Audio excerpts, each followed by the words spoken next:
Who shaketh the earth out of her place, and the pillars thereof tremble? Who commandeth the sun, and it riseth not, and shutteth up the stars as it were under a seal? Who doth things great and incomprehensible and wonderful, of which there is no number? The book of Job, chapter 9, verses 6, 7, and 10. As the Baltimore Catechism states, God is infinitely perfect. With this in mind, here is yet another way in which it seems God has made a breathtaking masterpiece with church history. It appears that church history has a reflective, symmetrical quality. One half of church history mirrors the other half. To clarify, Maccabean Uprising, this online project, is dedicated to demonstrating how the entire history of the Catholic Church is prefigured by the entire history of Israel in the Old Testament, event for event and in the same chronological order. Along with those prefigurements comes insight into biblical prophecies, and see our online material for further details. Additionally, it seems the events of church history are also paralleled by the Gospels. All three, the Old Testament, church history, and the Gospels, parallel each other in the same chronological order. It is stunning and breathtaking. But this video does not seek to expound on those subjects of parallel and prefigurement. Instead, the focus of this video is solely on church history, to show that it possesses a detailed symmetry in and of itself. The events at the beginning half of church history mirror the events of the second half of church history. So let us start with painting the big picture and identifying the major trends and events. If we envision Catholic church history as a parabolic curve, then the height and apex of Catholic church history would be the High Middle Ages.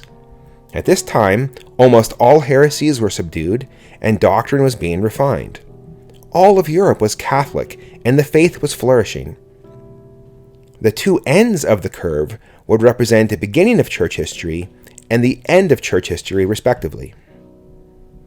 So let's start with the beginning. The Catholic Church was founded by Christ on the apostles, who spread the gospel across the ancient world. The persecution of the faith by the Roman Empire followed, spanning hundreds of years. The last persecution of Christianity by Rome was the worst, under the Emperor Diocletian. Constantine then legalized Christianity and gave it official support. Constantine initiated a period of church history in which the Catholic Church was increasingly legitimized by the state. In 380, Emperor Theodosius made Nicene Christianity, or Catholicism, the official religion of the Roman Empire. This started a period of church history in which heresies were suppressed not just by the teachings of the Catholic Church, but also by the Roman state. During this time, the Western Roman Empire fell in 476 AD, and then in 800 AD, Charlemagne is crowned Holy Roman Emperor and ruled over Western Europe. He united all of Western Europe in Catholicism and stamped out any remnants of heresies that still persisted. Charlemagne's descendants ruled Western Europe as Catholic monarchs. There was now a trend, despite squabbles and local conflicts, for increasing unity in Western Europe. This unity was capped off by the Crusades, which directed the martial skills, piety, and attention of Europe towards the common goal of recapturing the Holy Lands from the Muslims. This was the height of the High Middle Ages. Following the High Middle Ages, Catholic Europe started on a trend of disunity. During this time, national identities were forming in France and England as a consequence of the 100 Years' War. The disaffection of many throughout Europe, caused by increasing corruption, gave heresies more traction. The heresies of Martin Luther caught Europe on fire, and Holy Roman Emperor Charles V was not able to suppress Protestantism. Heresies and error increasingly spread out of control. In 1789 AD, Europe was rocked by the French Revolution. Napoleon Bonaparte, rising from the French Revolution, conquered almost all of mainland Western Europe, dethroning Catholic monarchs and the last reigning Holy Roman Emperor Francis II. Napoleon removed the Catholic Church from the center of political and legal life. This started a new period in which the Catholic Church increasingly lost legitimacy throughout former Christendom. In 1870, the Papal States were stolen from the Holy See, and it was increasingly sidelined by secular rulers in matters of law, politics, and general governance. In 1962, the Second Vatican Council started a new, worldwide persecution of the Catholic faith. This was a bloodless persecution, but it was the cause for millions of Catholics to lose their faith in the following years. Just like the persecution of the early Church under the Roman emperors, this persecution was also led by Rome. Now that the big picture has been established, let's go on to fill in some details. Diocletian divided up the Roman Empire into the East and West, each side being ruled by one emperor and one Caesar. This division was entitled the Tetrarchy, which is a Greek word meaning the leadership of 4 people. The Tetrarchy officially started in 285 and lasted until 324, when Constantine won total control of the empire for himself. Just before the bloodless persecution of Vatican II and the Novus Ordo, Germany was divided into 4 occupation zones following World War II. The division of Germany was part of a larger division of Europe into East and West during the Cold War. The division of Europe lasted until 1991, when the Soviet Union was officially dissolved. Emperor Constantine ended the persecution of Christianity and gave the Catholic Church preferred official status in the Roman Empire. Despite this, he saw himself, the emperor, as head of the Church. He had a close relationship with the Catholic Church. He donated the Lateran Palace to the papacy in 312 AD, which was the first official land and property owned by the Holy See. Shortly before Vatican II, the bloodless persecution of the Catholic faith, Mussolini gave preferred status to the Catholic Church in Italy through the Lateran Treaty. Despite this, the Italian fascist saw himself as having authority over the Catholic Church. The Lateran Treaty also restored land and buildings to the Holy See in the former Vatican City. Prior to the Lateran Treaty, the Holy See didn't own any land or buildings since they were confiscated by the Kingdom of Italy in 1870. Like Constantine, Mussolini wanted to rebuild Rome to make it a capital for his new fascist empire. Constantine, by contrast, chose to build a new city, Constantinople, to be the capital of his new Christian Roman Empire. In 380 AD, Roman Emperor Theodosius made Catholicism the state religion of the Roman Empire.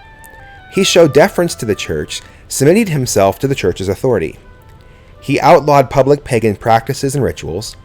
He codified laws to support Catholicism and to strip heretics and pagans of certain rights. Theodosius was the last Roman emperor to rule over a united Roman Empire. In 800 AD, Napoleon took away the privileged status of Roman Catholicism in Western Europe. He lifted prohibitions against other religions, and he created a new codified set of secular laws. At his coronation as emperor, he famously took the crown from the Pope and placed it on his own head, intentionally showing that he did not defer to the Church. Napoleon united almost all of Western Europe under his rule as emperor. In 800 AD, Charlemagne is crowned Holy Roman Emperor. The Arian heresy had persisted in Western Europe until this time, but after Charlemagne was crowned, he united all of Western Europe in the Catholic faith, and he stamped out all remaining heresies. Just prior to his reign, his grandfather, Charles Martel, saved Europe by winning a critical victory over the Muslim army at the Battle of Tours.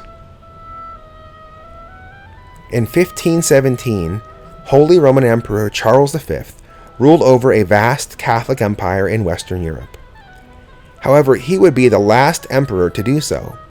He failed to stop the spread of Protestantism, which eventually caused Northern Europe to break away from both the Catholic Church and his empire. From this point onward, Western Europe would never again be united in the Catholic faith. Just after his reign, the Catholic armies saved Europe with a stunning and critical victory over the Ottoman Muslim navy at the Battle of Lepanto. In 1077, Holy Roman Emperor Henry IV famously submitted to the authority of the papacy while he stood barefoot outside in the snow for 3 days doing penance below the Pope's chambers in Canossa. This event marked the height of the investiture controversy, in which the state tried to assert authority over the Church by claiming the right to appoint bishops. The Pope insisted that the Catholic Church was not controlled by the state nor headed by the state. Henry IV submitted to the Pope's authority as he risked being excommunicated and losing his kingdom.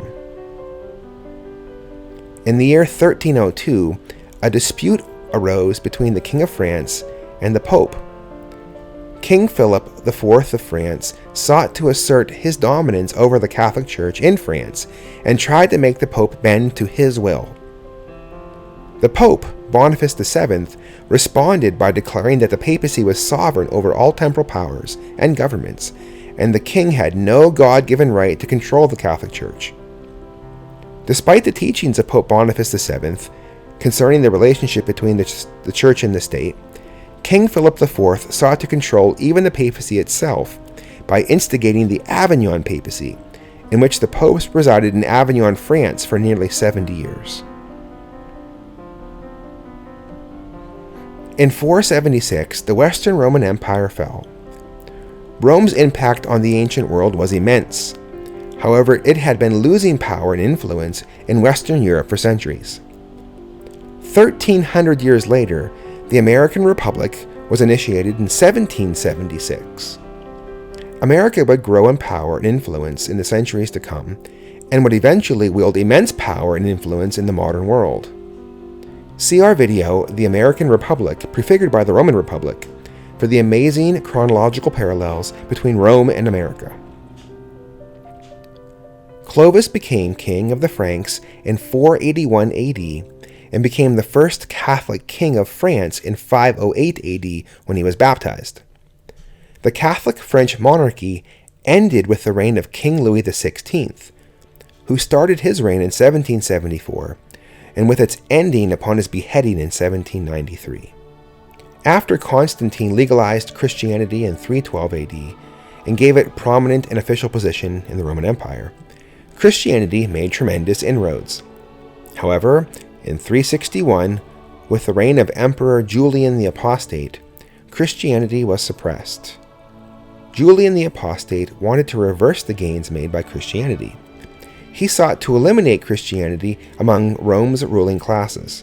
In 363, he decreed freedom for all religions and that the Roman state should not prefer any one religion to another, but all should be equal under the law.